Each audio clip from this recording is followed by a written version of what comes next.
open a Sagicor Bank savings account from anywhere. Go online and open yours today. The time by Sagicor Bank is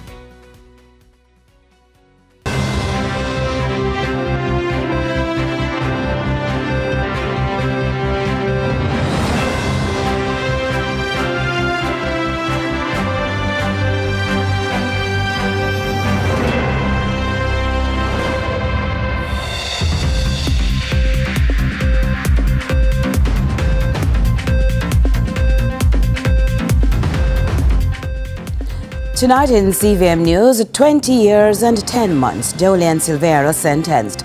Geopolitical issues played a part. Health Minister concedes U.S. pressure influenced decision to end Cuban partnership. And tragic, Westmoreland gas station burn victim dies in hospital. In traditional flavors, alkaline therapist and Daddy Rich offer healthier meal alternative. And later in sports, Jamaica Women's Premier League kicks off tomorrow with 6 matches across the island.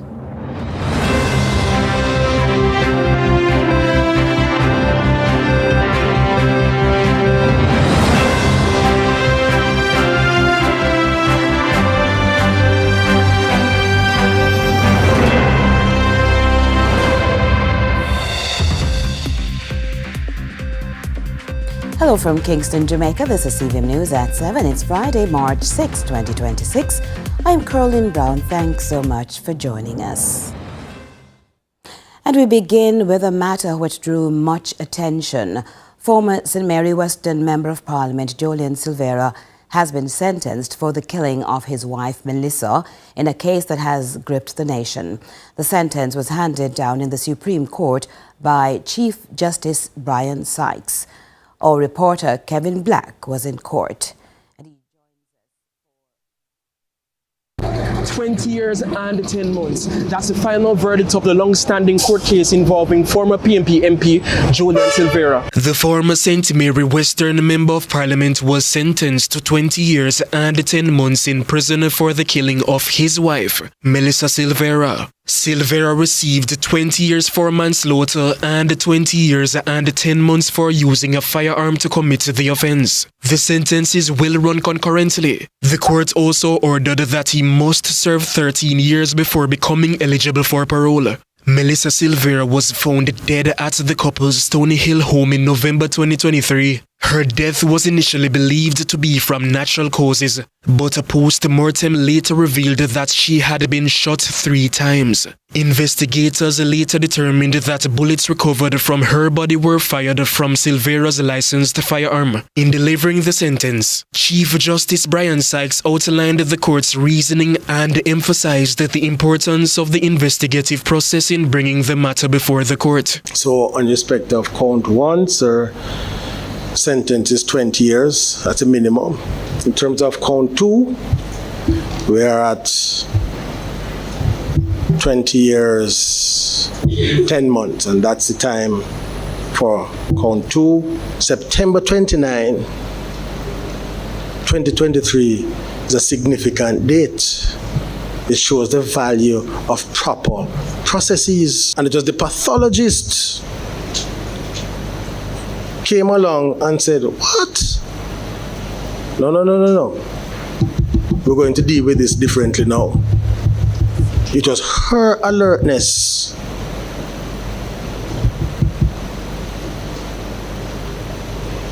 And based upon all the evidence, but for her alertness and professionalism, we wouldn't be here now. Following the sentencing, Director of Public Prosecutions Claudette Thompson defended the decision to accept Silvera's manslaughter plea, saying the move was rooted in the law and the evidence available to the prosecution. When we have a file and we read and prepare the file, we look at the law. And this decision was made based on law. We look at the law, we look at the material we have, we look at getting the witnesses to come to court and basically for them to be consistent in terms of what they said in their written statements. I think we made the right decision today. Where the law is concerned, where the statement that the accused man gave is concerned, it was glaringly obvious that he had the partial defense of provocation. However, Members of Melissa Silvera's family say they are not fully satisfied with the outcome, maintaining that Julian Silvera should have faced a harsher penalty for the killing. We are happy that justice was done, but we are a little bit unhappy. We thought that the aggravating factors would have been more than the mitigating factors, but it is what it is, and he definitely has to now recognize that he has to do the time for the crime that he has done. So all in all, we are happy with the length, but we could have been a little happier. We would have wanted the full 25 years. 25 years would have been where we would have been 100% happy. Kevin Black reporting for CVM News. Well, in the meantime, there is a commendation for the explanation and manner in which Chief Justice Brian Sykes delivered his sentence in the Julian Silvera matter. Speaking on CVM TV's coverage of the sentencing, attorneys at law Leonard Green and Alexander Shaw said the Chief Justice was surgical in his approach and Jamaica benefited. So what I think the public would have had the benefit of is the most difficult task of finding what we in law regard as an appropriate sentence. It is a painful, probably the most difficult part of a judge's responsibility, to grapple with the facts, to grapple with what is for the benefit of the accused, grapple with the public interest, and arrive at an appropriate sentence. I think the Chief Justice did reasonably well in explaining how we come by these decisions. I think he did reasonably well in assuring the public that he did what the law required him to do. It was very surgical, and yes. I did not expect him to do any better, because you really can't go too far. We're talking about a manslaughter conviction here, or a manslaughter charge. So in any event, because you don't want to open the door for a challenge. To another story now, Health Minister Dr. Christopher Tufton has conceded the ongoing geopolitical issues played a part in the government's decision to discontinue its 50-year medical partnership with Cuba. He says while he appreciates the commitment and work provided by the Cuban doctors in Jamaica, an immediate solution is already in place. Natasha Williams has the details. Following the announcement on Thursday of the end to the decades-long medical partnership between Jamaica and Cuba, Health Minister Dr. Christopher Tufton says the public can rest assured that the government is far advanced with immediate and long-term plans that will provide a complementary solution to continue similar healthcare services in the island. We have had favorable responses from a number of countries that were not initially intended to replace the Cubans, but rather to complement and expand based on the shortages that we have in the system. So we have expressions of interest to an ad now that we're vetting for interviews. And these are not just diaspora people, they're from different countries, and that could be immediate. We have an MOU that is imminent with Ghana. Ghana has an excess of healthcare workers. And as I had said, we're doing some recruitment through countries like India, Philippines, and Nigeria. And then beyond that, we have expanded the training locally for our local players. So yes, all of those combined would hopefully help to address some of the shortages that we have, and maybe possible shortages that may occur based on this current situation. Dr. Tufton, however, emphasized that through the use of proposed individual contracts, the government intends to continue the services with the Cuban doctors who are still working under the program in order to continue serving persons with pre-existing appointments. Yeah, we have approximately 280 Cuban healthcare workers here, doctors and nurses. We value that relationship, just to be clear. It has served us well. We are not dismissing or trying to break that relationship. We're just proposing a different approach. And I need that to be clear, because we have to show some appreciation for the relationship over time. The extent to which we will have a challenge will be the extent to which Cubans here either accept or reject the offer that we have made. We would have had gaps anyway, and for some time have been working on replacing or recruiting in a number of ways. Bilateral agreements we're working on with Ghana, Nigeria, Philippines, India, expansion of training locally, as well as ads in the diaspora, where recently we saw some 136 expressions of interest based on an ad that we put out. So there are efforts to expand the pool, also expand for retention, the Barwin Scholarship, which is training people in areas where we have scarcity for them to come back in the public system. Some of that is medium, some are longer term, and some are in immediate term. So we believe that we will make it. It's not going to be easy, and that is just on the assumption that we lose the 280 Cubans immediately, which we hope is not likely to be the case.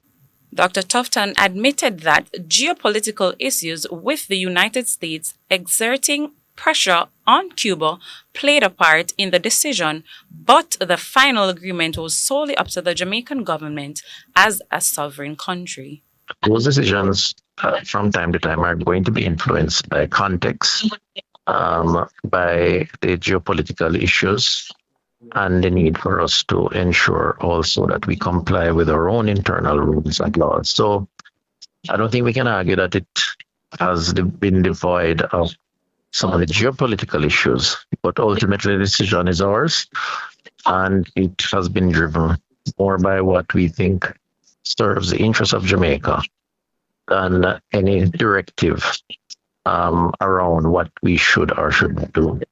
Dr. Tufton said over the past 2 years, the government had been working on renewing the Cuban MOU with some changes to the agreement, but had not been able to come to a consensus. He underscored that while any fallout within the healthcare system would impact the services that are necessary, he is hopeful that the fallout will be limited as the government is putting contingencies in place so that any disruption to the system will be short-term.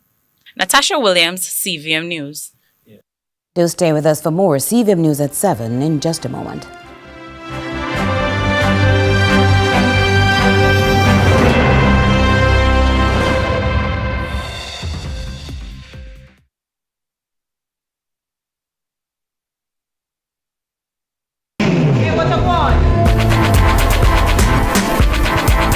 Hi, I am Kendi Pangat.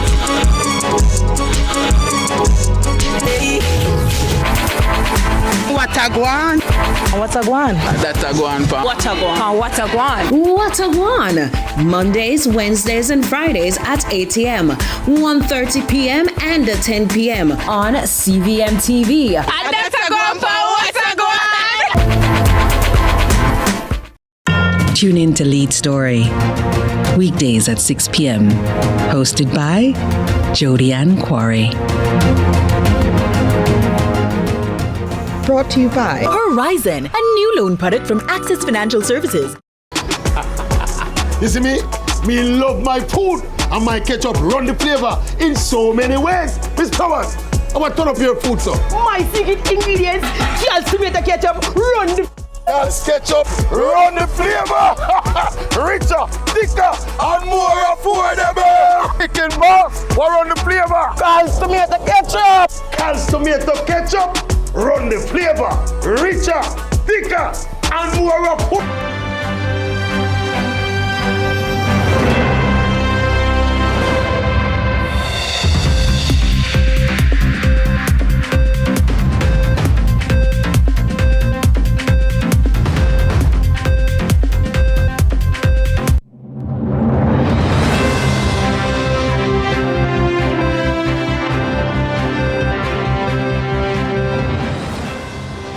Welcome back, and picking up where we left off. A devastating blow to health care is how opposition spokesman on health, Dr. Alfred Dawes, is describing the government's decision to end its medical cooperation program with Cuba.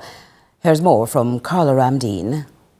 Opposition spokesman on health Dr. Alfred Dawes says the government's decision signals that Jamaica has bowed to the pressure of the United States. Dr. Dawes argues that the move effectively surrenders nearly 50 years of partnership with Cuba, a relationship he says has helped countless Jamaicans. He warns that ordinary citizens will ultimately feel the impact.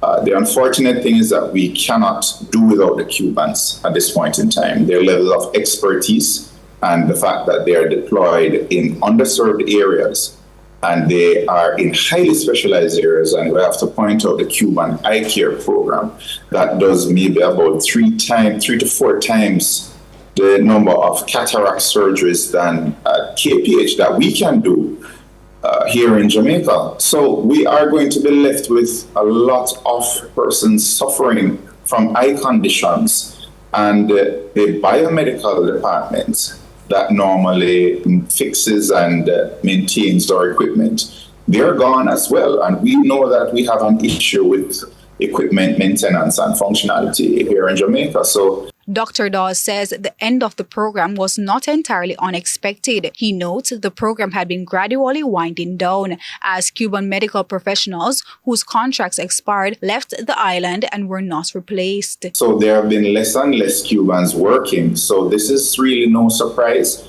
And I'm hoping that because the Ministry of Health saw it coming, then they would have done already their needs analysis and seen where the gaps are, and have started to make some attempts at filling those gaps. Jamaica typically accepts between 100 to 300 Cuban nurses and doctors each year. Dr. Dawes says filling that gap will be extremely difficult, adding that Jamaica cannot offer salaries attractive enough to recruit foreign nurses, while many local nurses continue to migrate for better pay and working conditions overseas. So I do not see nurses coming home. I do not see specialists coming home. We cannot train them fast enough.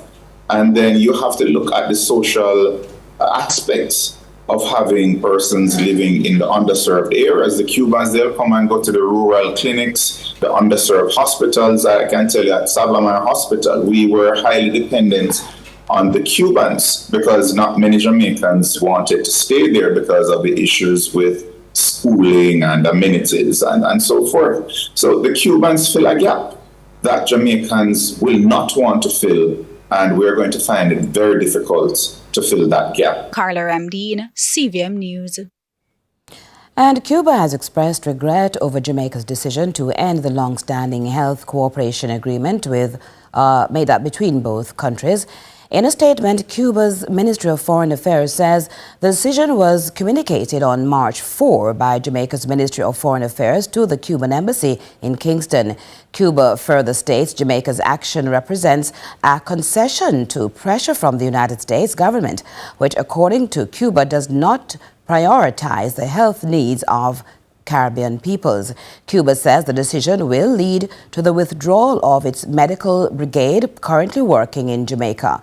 More than 4,700 Cuban health professionals have served in the island over the past 30 years, with 277 currently supporting the country's health system. Sections of the Withorn community in Westmoreland remains in anguish since news broke that Dacia Forrester succumbed to her injuries at the Cornwall Regional Hospital. Weeks ago, Forrester and her sister went to the Fesco service station in the community where a physical confrontation developed with pump attendant 30-year-old Colette Swaby. Swaby allegedly sustained a stab wound to her face while Forrester was doused with gasoline and set on fire. Dacia, who was rushed to hospital, remained in a critical condition up to her death. Despite desperate appeals, the family was unable to secure all the funds required for her to travel for specialized treatment overseas. Now, Dacia turned 42 while in hospital. A week after the incident, Swaby, in the meantime, was treated at hospital, detained and charged with wounding and assault.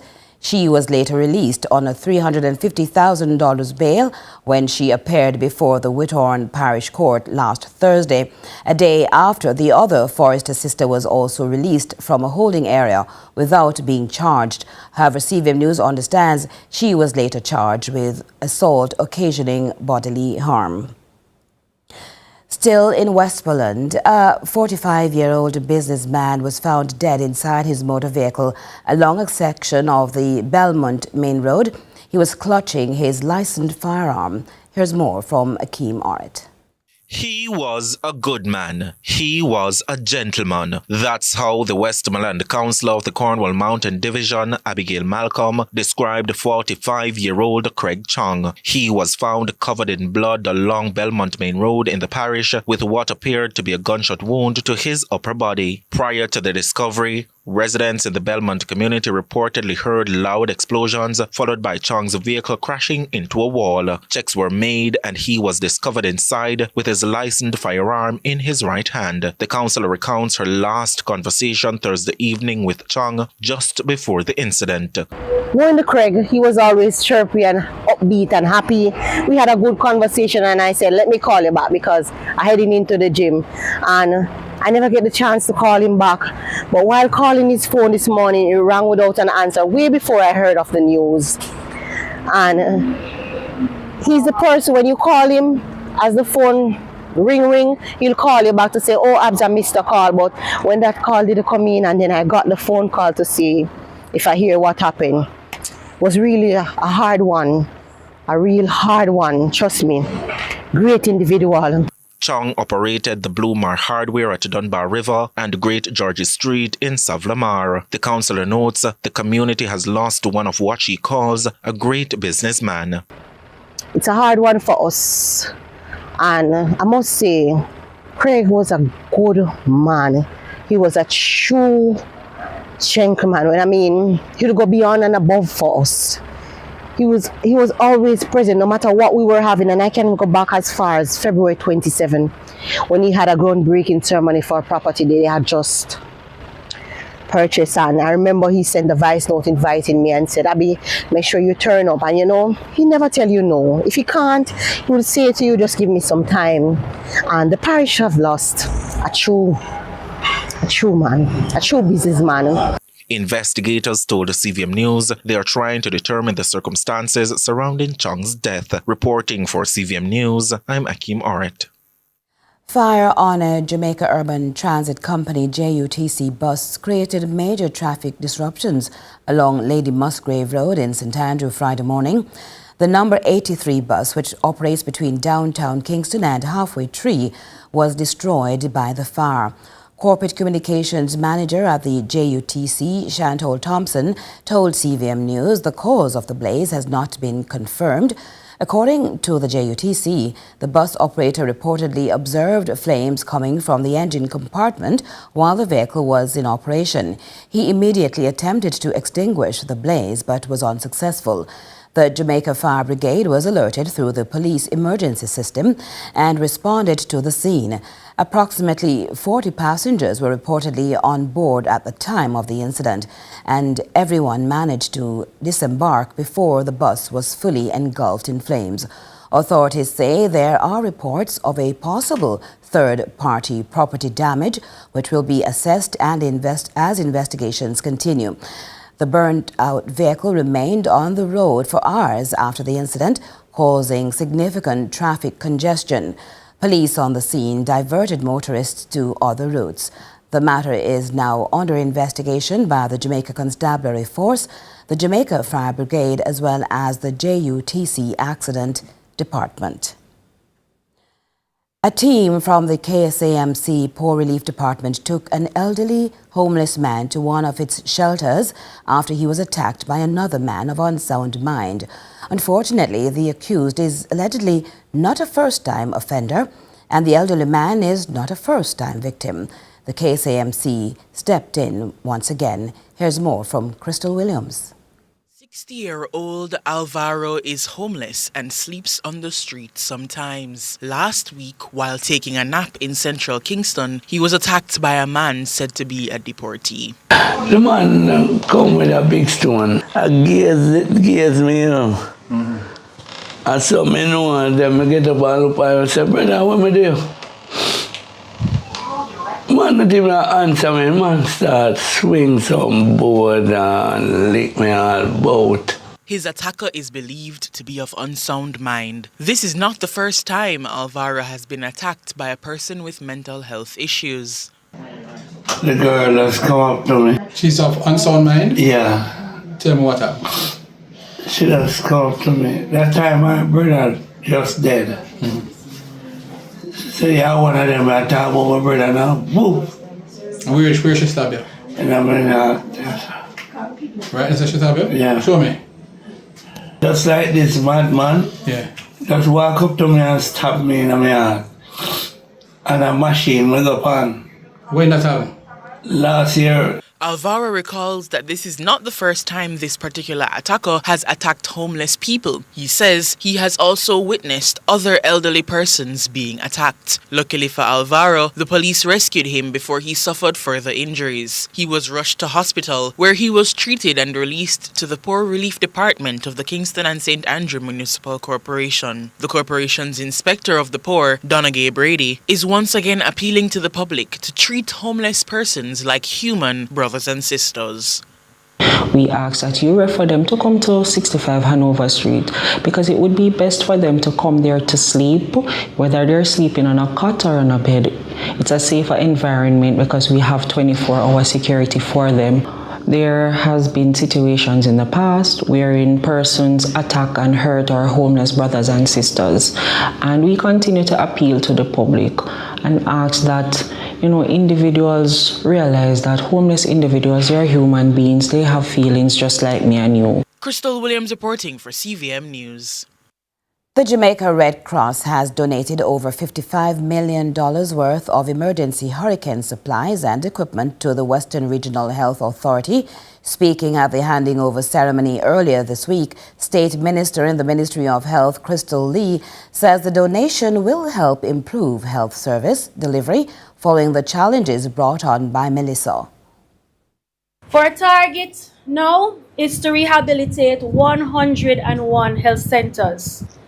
The Savannah Lamar Hospital is also to be rehabilitated within 2 years. Emergency healthcare capacity across Western Jamaica will be significantly strengthened with the deployment of a 10,000 square feet hardened medical dome at Cornwall Regional Hospital following the impact of Hurricane Melissa. The dome will provide 100 beds of surge capacity, along with medical equipment, emergency supplies, communications, and supporting infrastructure. And since Hurricane Melissa, internet service has been restored to the communities in which the Hopewell Branch Library and the Hanover Parish Library are located.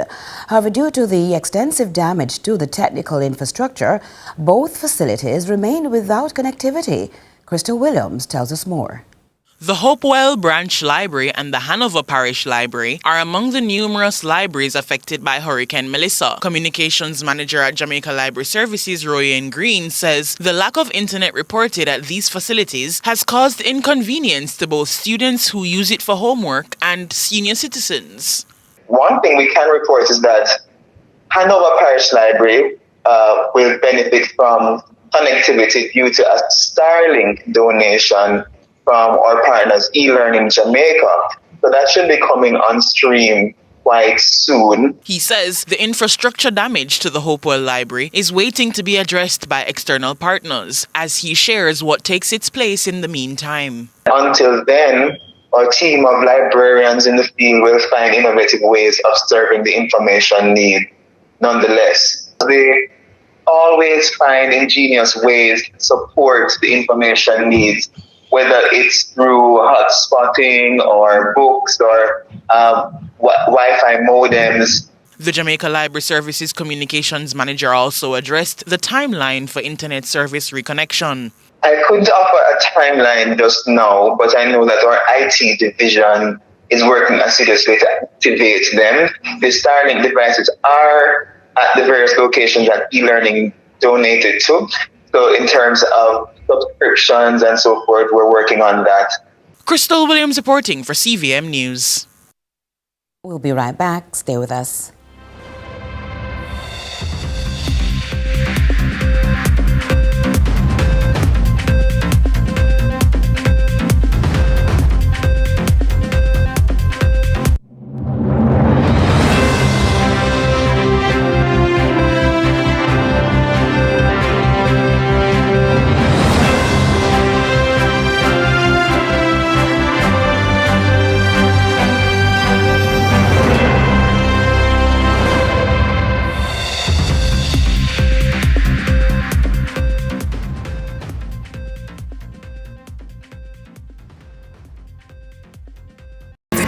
Value menu has you thinking chicken. Get the famous combo for just $640. The time by KFC is 7:30.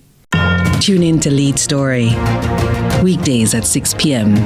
Hosted by Jody Ann Quarry. Brought to you by Horizon, a new loan product from Access Financial Services. Let's delve deep into the issues. We'll take you beneath the surface. Greetings and salutations. My name is Orville Higgins, and it's another edition of Fan Central. Talking to the people at the heart of the top sporting stories. Hear from your favorite sportsmen and women and the administrators who work tirelessly to make it all happen. It's live sports talk. I've written an entire article. Yes. Looking at all the major issues every Tuesday at 9 p.m. It's Fan Central.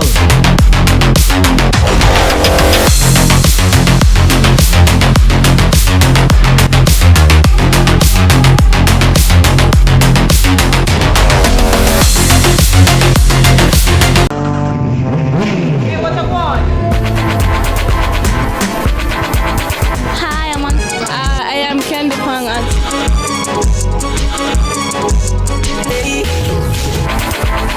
Watagwan. Watagwan. Datagwan pa. Watagwan. Watagwan. Watagwan. Mondays, Wednesdays, and Fridays at 8 a.m., 1:30 p.m., and 10 p.m. on CVM TV. Datagwan pa. Watagwan.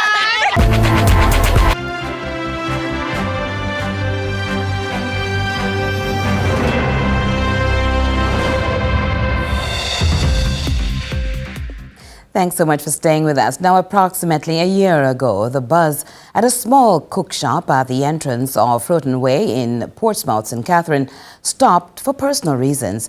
But guess what? There's a complete turnaround with a new vision. Find out what on this Traditional Flavors.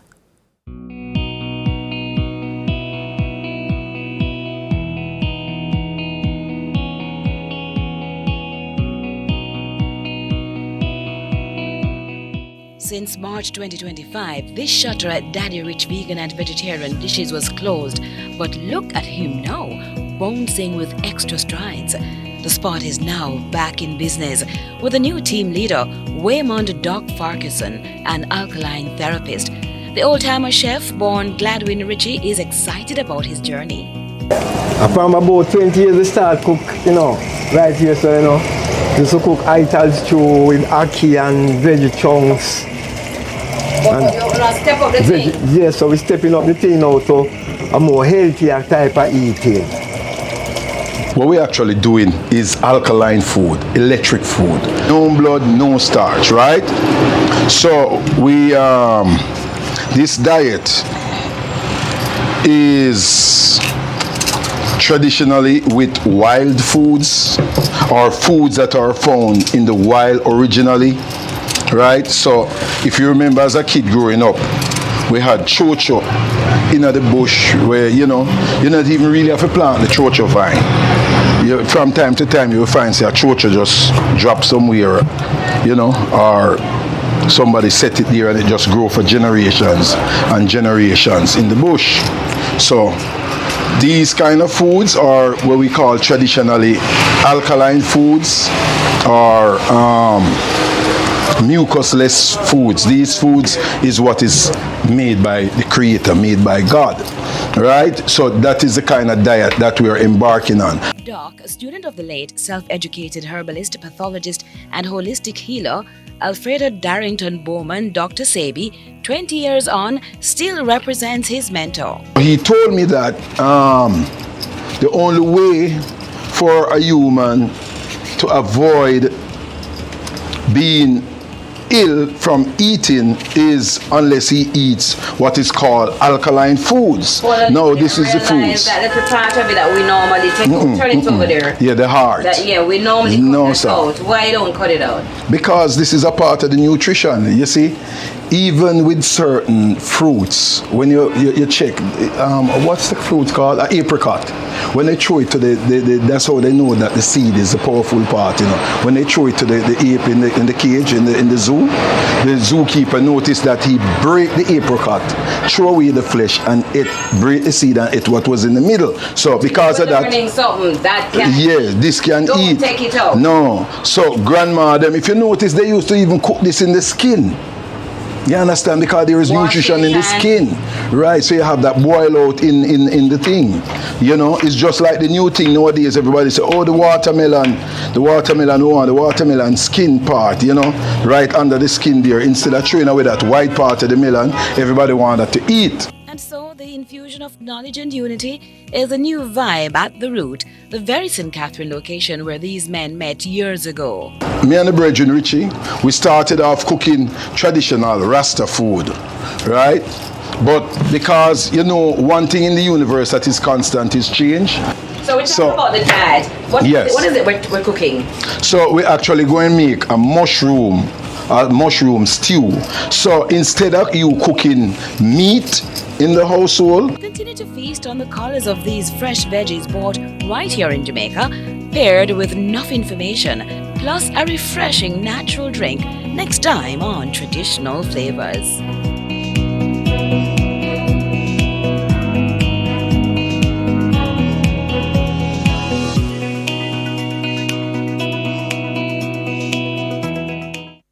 And we go now to regional and international news.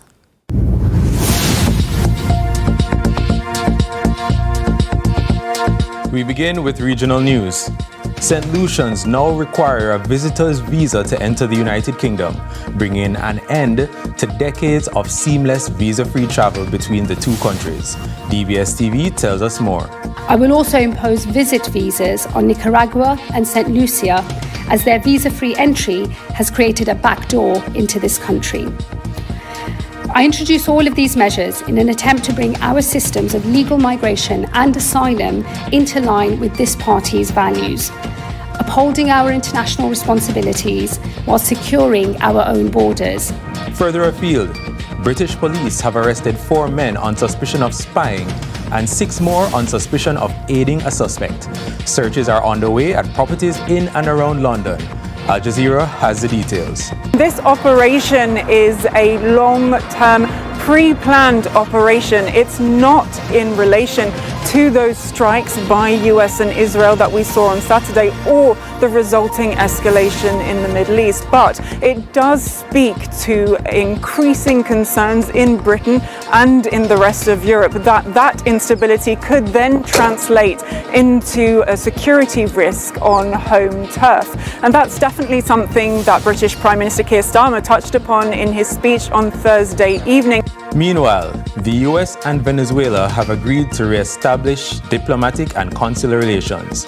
The US State Department states that the two sides would make joint efforts to promote stability, support economic recovery, and advance political reconciliation. BBC News reports. US Interior Minister Doug Burgum didn't answer when asked if the two countries discussed democracy. Well, we certainly talked about a positive future for this country, and there's a number of things that are happening, again, under the current leadership that are very positive. Venezuelans aren't yet feeling economic change, but socially there has been a shift. This camp is where relatives wait outside a prison for loved ones inside. And that's it for regional and international news. I'm Marshall Hazley.